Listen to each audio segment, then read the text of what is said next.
Hi everyone, my name is Lydia Wu, the founder and creator behind Whoops Did I Think That Out Loud. I'm creating this special episode of AI for HR for two reasons. Because in the recent couple weeks, I have realized that one, not everyone has the time of the day to spend looking up all of their learning resources about the different varieties of what is AI, how does AI impact HR, and all of that fun stuff. And the second thing that I've also realized is that not every HR team, every HR practitioner has the resources to spend hundreds of thousands of dollars for a training class on all things AI for HR. So essentially what I want to bring you today is a training course that I delivered a couple months ago, which is essentially tweaked and generalized, of course, for a broader audience.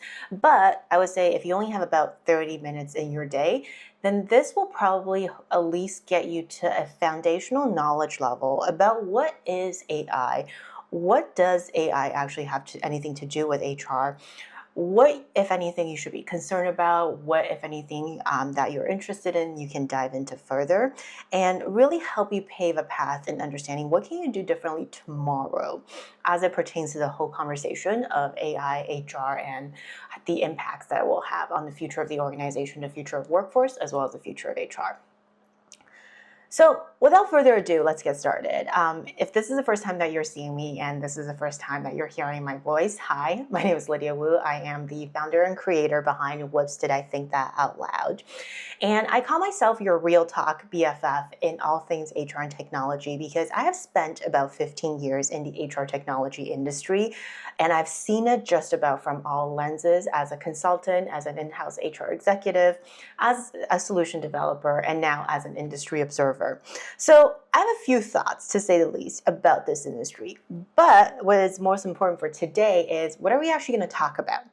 So first and foremost, I want to take us through a conversation on the history of AI and the AI building blocks, because I think in any conversation, it is absolutely critical to make sure that you're starting off at the same base point, if you will, as you build the further conversations on top of that, as you kind of start talking about what the impacts are. The second thing we're going to talk about then is the interaction of HR and AI, and how do you bring a level of humanness into the AI era? Because I'm sure if you've been reading all the headlines as I have, there's a whole lot going on about AI taking over your jobs, and maybe just not enough conversation about how AI is possibly enabling us to be a little more human in what we do as well. Last but not least, I'll leave you with some prompting tips as well as some technology tips, so that way, walking out of this 30-minute conversation, you have a better understanding of what is going on, and if anything, what can you do differently tomorrow as well as next week instead of waiting for something to happen. So with all of that said, let's get started. First and foremost, let's talk about the history of AI, artificial intelligence. The way I look at it is, if we kind of peel back the onion layers of AI, if you will, it's the idea of having machines do things for a human. And what we need to understand here is that if we go back way back when, like a couple millennia, if you will, the idea of having machines do things for humans has always existed. So if you trace back to Greek mythology, ancient Chinese mythology, ancient Indian mythology, so on and so forth, across just about every civilization, you will start to see a theme emerge about humans wanting machines to do more, wanting inanimate objects to do more for them. So with that idea in mind, across millennia, it was really us waiting for technology to catch up in a way, if you will, so that we are then able to get the machines to do the work for us. So fast forward into the 1940s, 1950s. In the 1940s, the groundwork of the artificial neural network, which is essentially the building block, if you will, of AI, came about. And with the development of that, in the 1950s, that's really where the idea of artificial intelligence started. It's actually back in 1956 at the Dartmouth conference that the two English words, artificial and intelligence, were put together in the same conversation. And that's actually when the term AI was coined. Now, I know a lot of us here has seen the words natural language processing. But did you know that the first natural language processing bot, Eliza, was actually made in the 1960s? That's right. The basis of all the chatbot, all the little pop-up windows that you've seen in all the browser windows that you've gone into, That started in the 1960s. So I wouldn't say it's old technology in a way because it has definitely been evolving ever since, but let's just set some context here that this is not brand spanking new that's out there. Now, fast forward to the 1980s, this is where I think we start to see a leap of what artificial intelligence can do for us, because that is when the expert system started. So if I can take us back sort of like 10, 20 years into what I call the OG way of coding chatbots, effectively what the expert systems were in the 1980s is what we were trying to build back about a decade or two ago as well, which is essentially you take a whole bunch of expert knowledge. Think of this as a knowledge management system. You have a bunch of data, you load it into the system, and then you essentially get everything to query the data with. And those expert systems were really good for specific domains like medical, biotech, as well as legal, because there's just a lot of text to process. It was just easier for everyone to look at it in a repository. So fast forward to the 1990s, this is where we are seeing IBM making a huge splash when it comes to artificial intelligence. So in 97, when IBM's Deep Blue model defeated Garry Kasparov in the chess match, that was when all of a sudden most of us started thinking, ooh, machines, maybe it is ready and it is about time for them to start doing a couple things for humans.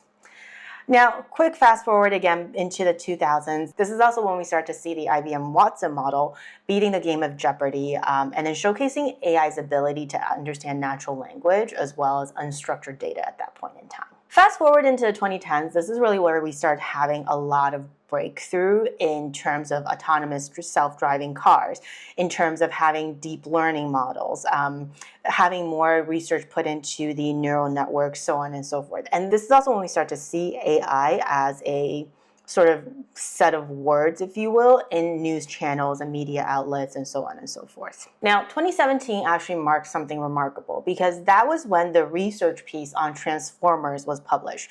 The reason why generative AI today is so amazing and so much more robust than the AIs of yesteryear or yesterdecade is really because of transformers. So in the simplest way, and probably oversimplifying it, I can explain it, is prior to the transformer architecture, essentially what artificial intelligence was looking at is sort of like a string of words, right? So if you have things like, oh, I am banking that XYZ event will happen, the AI will see the word banking, and in seeing the word banking, it's going to assume that you're talking about actually going to bank and conducting transactions.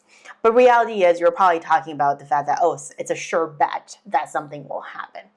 Now, with transformer architecture, instead of looking at text as a string, think of it as looking at everything from sort of like a 10,000 feet above level and just looking at all of the words at once in its entirety. So there's a lot more contextual understanding of generative AI with transformers, and that's what's really enabling a lot of the technologies that we're seeing in the HR realm for things like resume screening, for things like AI interviews, so on and so forth.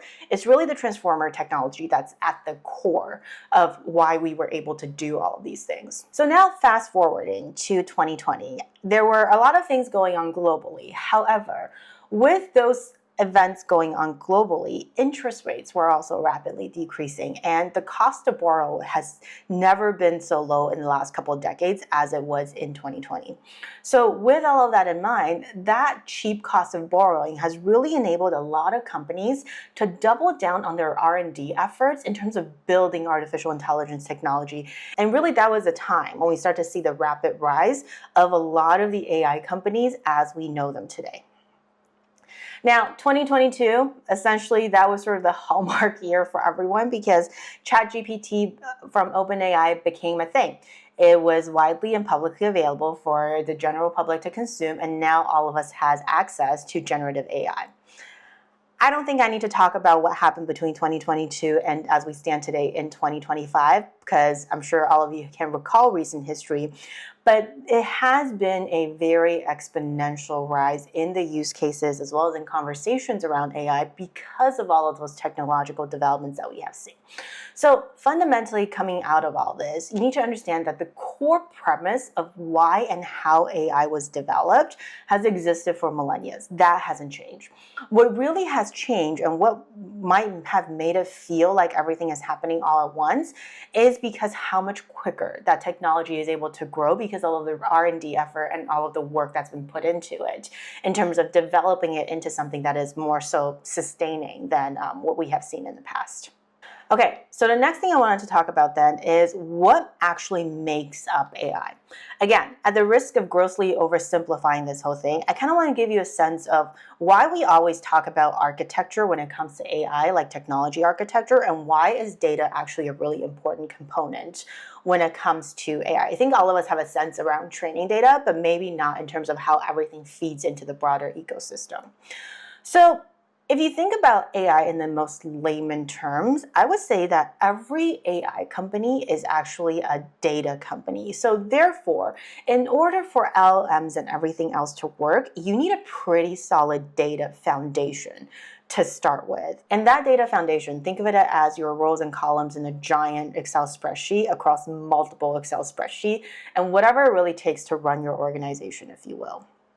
Now, on top of that data foundation, which is also where we talk a lot about data architecture, because how you structure your data is also really critical to how it's consumed, you also have a computing infrastructure layer. And this is sort of where we start talking about the data warehouses, the integrations, the APIs, and all of those kind of sort of technical terms is just a way to describe what is the computing infrastructure that your data is sitting in and the outputs are being generated from, essentially. The next layer on top of that is really the algorithms and models that you're using, right? So you have the data, you have your data warehouse, think of it that way, and all of the associated infrastructure. Now you can say like, okay, with all that in mind, here are the different models, here are the different tools and algorithms I want to sit on top of that entire stack so my work can become more agentic. So AI can really help me do what I need to get done in my organization. So this is all of what I call the core foundational layer that's in blue. Once you get that core foundational layer in, you then go into the training and feedback loop, because at the end of the day, LLMs, AI, data stack are just a bunch of numbers in machines. They may be able to mimic thinking, but they can't actually think. A lot of thinking is still done by humans through that training and feedback loop where you're starting to fine-tune the model and getting it to where you want it to go at the end of the day.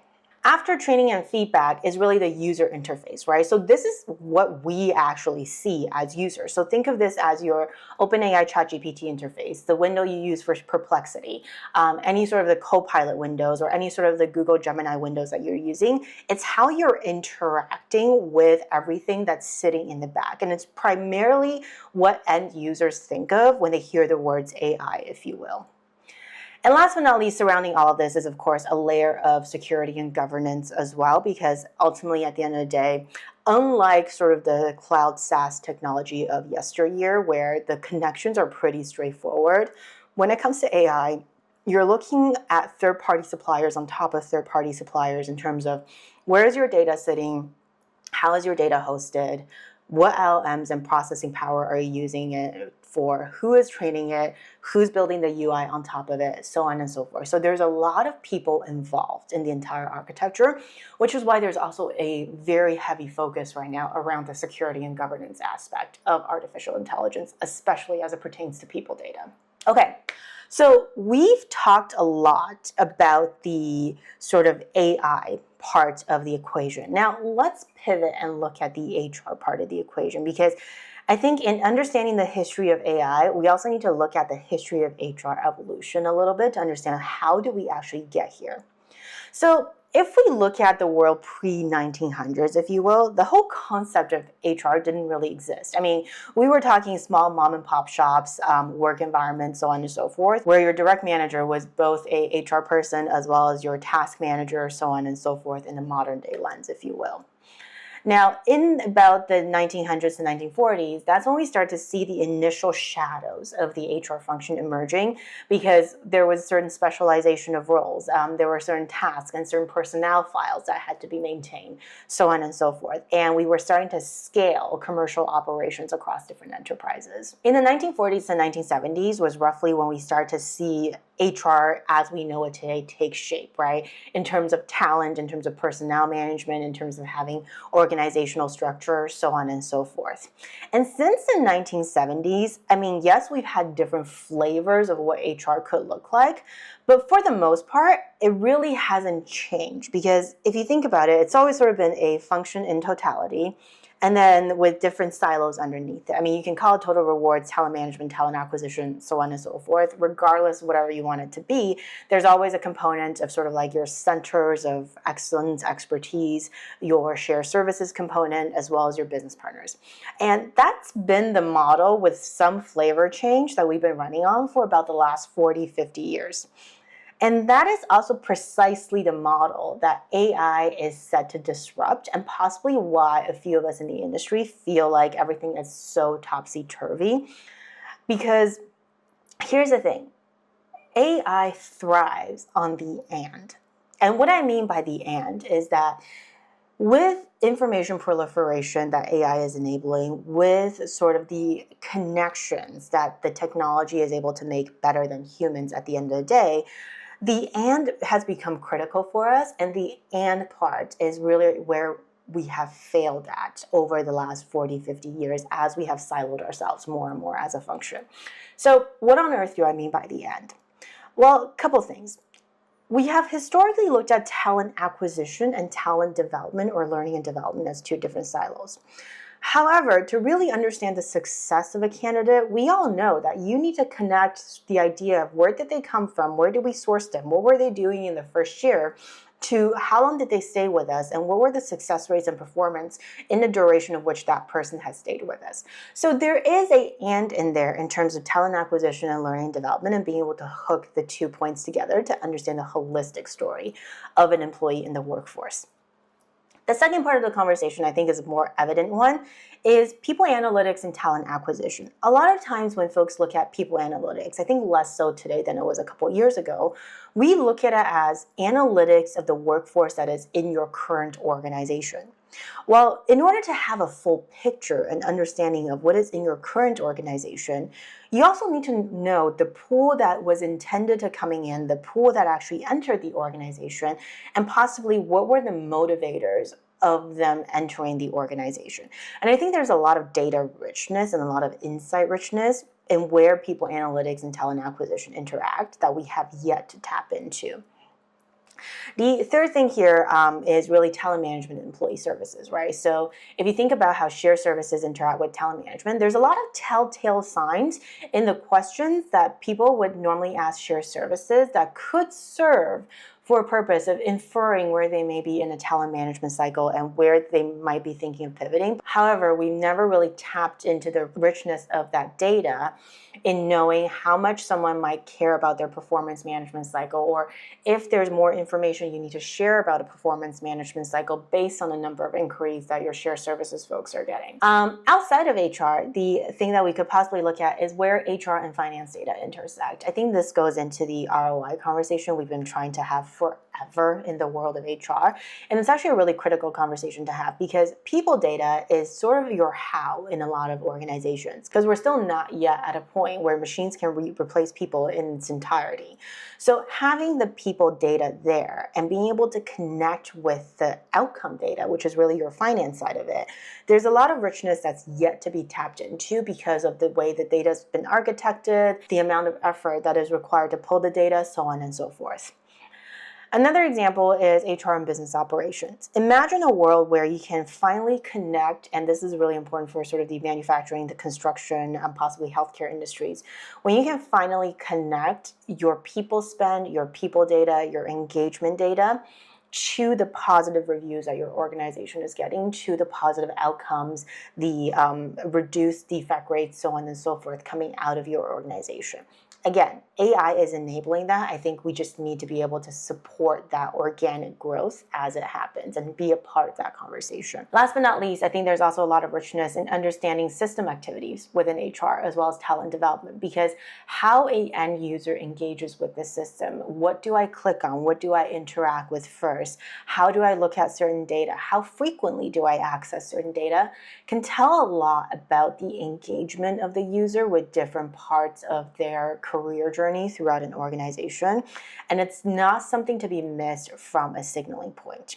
So said and done, HR has come a long way since the 1900s, and AI has also come a long way since the 1900s.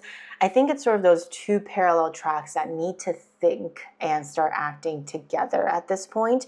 And a lot of that is going to require some creative thinking on the part of the HR person. Okay, so the next topic I want to cover really quickly, and quite frankly, I can probably go into another 2-3 hour session, is the idea of AI and ethics, because we really talk about this quite a bit. Here's the thing. Not all of us have the time or the luxury to become an ethics governance expert in AI. So pertaining to your day-to-day work, here's sort of my 3 tips in terms of what to keep in mind when it comes to artificial intelligence, ethics, especially if you are working in the HR function. Number 1, don't be naive. Because like I mentioned before, data usage, storage, and transfers are much more complex in an AI ecosystem than we have seen in the past. Just because you have implemented HRIS systems in the past, because you've done integrations and everything else in the past, doesn't mean that you would always understand how your data is being transported in the world of AI and how your data is being stored, used, etc., etc. So make sure you get really comfortable if you're evaluating a solution, if you're thinking about turning on an AI function, regarding how your data is being used and how your data is being stored across the board. Second, don't be creepy. If it doesn't feel right, if it doesn't feel just, it's probably not a good fit for you. If you have any questions about it from your solution provider or anything else, get those questions answered. I think in the AI era, it's incredibly prudent for you to exercise your right to be curious, if you will. And as solution providers, they definitely have to answer your questions in terms of how is your data getting used and how are they processing your data and what are they doing when it comes to mitigating bias or anything along those lines. Don't implement anything unless you're 100% comfortable with it, because above all else, in the world of technology, in the era of technology, your gut instinct still matters. Your contextual knowledge and experience still very much matters. So if it doesn't feel right, it's probably not right. Just don't do it. The third thing is, don't trust so easily. Technology told me to do it is not exactly a viable thing in court. If you talk to any employment lawyer, they'll let you know that technology still is not technically considered an employee in the eyes of law today. And with that in mind, it is still the employers and therefore the HR department that are held accountable for a lot of the decisions. So just because a technology made a recommendation doesn't mean you have to exercise that recommendation. And the other thing I want to talk about in the whole idea of don't trust so easily is that much like food and beverage marketing, I think the verbiage and adage that is being used around AI and HR technology is very much open to interpretation. So one thing I would caution is really just being careful around the words you see in a marketing campaign versus the functionality that you're looking for versus what is being shown on the demo. So just be cautious as you're entering technology conversations and make sure that you're not exposing yourself, your organization, and your team, if you will, to the technology that is intended for good. Okay, so really quick, a couple things for you to take away to do differently. I think prompting has been one of those things that we have talked about forever and ever and ever. There's about 10 bajillion ways to do it. If you only got 3 minutes, here's how you're going to do it. So here's the thing. Prompting 101, first and foremost, what I want you to do is assign a role. I don't care if you're using OpenAI, ChatGPT, Anthropic, Claude, pick your weapon, tool, AI assistant of choice. Make sure you do these things. So always assign it a role. Do you want someone who is a job description expert? Do you want the world's leading HR thought leader? Whatever it may be, give it a role so it knows the relevant context of which to look at the information. Second, be very clear what you want it to do. Sometimes I even tell my AI assistant to hold off on providing me any thoughts because I'm just giving it background information right now. So assign that task and be very clear of what you want that task to be. The third thing, which is also really the important thing, is offer context, right? Are you looking for something that's only intended for brainstorming purposes? Is the context a 5-minute conversation? Are you looking to draft a 1-hour presentation, so on and so forth? All of that matters. So as much as you can, just verbal vomit your text into that prompt window and let it loose after that. Fourth thing, assign a goal. What do you actually want it to do? Because a lot of times we assign a task, like write me a job description, okay? but for what purpose? Is this job description intended to be posted? If it's posted, what channel?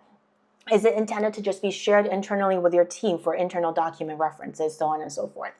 Keep all of that in mind as you give it a very specific goal of what you want it to accomplish.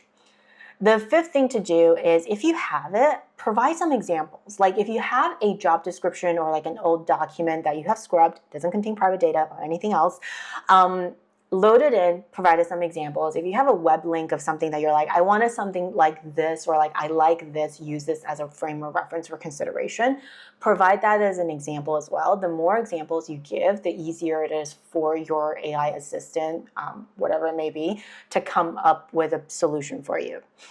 Last but not least, favorite question of mine is towards the end of your prompt, just say, let me know if you have any questions or ask me any clarifications before you begin. So you're allowing the AI to think for itself for a moment before just jumping into conclusions with assumptions. The other thing to do with getting clarifications here is that if for whatever reason you get an answer that you don't love necessarily, go back and ask, what assumptions have you made when you gave me this context or when you gave me this answer, first of all? And second, make it play a devil's advocate to its own answers, right? So just ask the question like, okay, now I need you to look at it from a different angle. I need you to look at it as an executive. I need you to look at it as an end user. Tell me what more you can do to improve this answer. So now all of a sudden you have multiple angles coming at the same challenge to help you address it better. Okay, really quick, by the way, I don't get paid to do this, but if any of you are kind of like, ooh, I'm really excited, I want to get into it, what more is there besides OpenAI, ChatGPT, whole 9 yards? A couple different things. So number one, if you want like an AI HR consultant on your shoulders, definitely check out Galileo by the Josh Bersin company. These guys have also released a Galileo Learn, which I've yet to play around with, but I'm really excited about. If you want to test out what an AI HR assistant could look like, check out Nova by PeopleLogic. I think it's one of the coolest sort of like AI assistants that's come to market. Super easy to roll out, implement. You can literally just play around with it in Slack as well if you like. If you need a researcher, so far Perplexity is still the winner for me, despite OpenAI's deep research model. I think Perplexity just has a better ability to pull from different sources and infer different contexts based on what you're asking. If you need pretty slides and beautiful AI is not your vibe, Napkin AI is my second recommendation in that front. If you think AI avatars are really cool and you want to see what you look like in AI avatar format, go check out HeyGen. It's probably the easiest avatar generator that is out there. And last but not least, if you're interested in more hands-on AI training and understanding how does artificial neural networks work, how does everything work in the building blocks of AI, check out Brilliant. These are sort of bite-sized hands-on lessons in an app format that's really easy to digest. And the way they break it down, you don't have to be a technical expert to really get into it. All right, so hopefully this content was helpful to you today. If you are interested in more content in AI for HR, follow me across all of these channels. And if you want to know more about what I shared today, definitely drop me a comment down below. Happy to answer those questions. And also let me know what you want to learn more about next.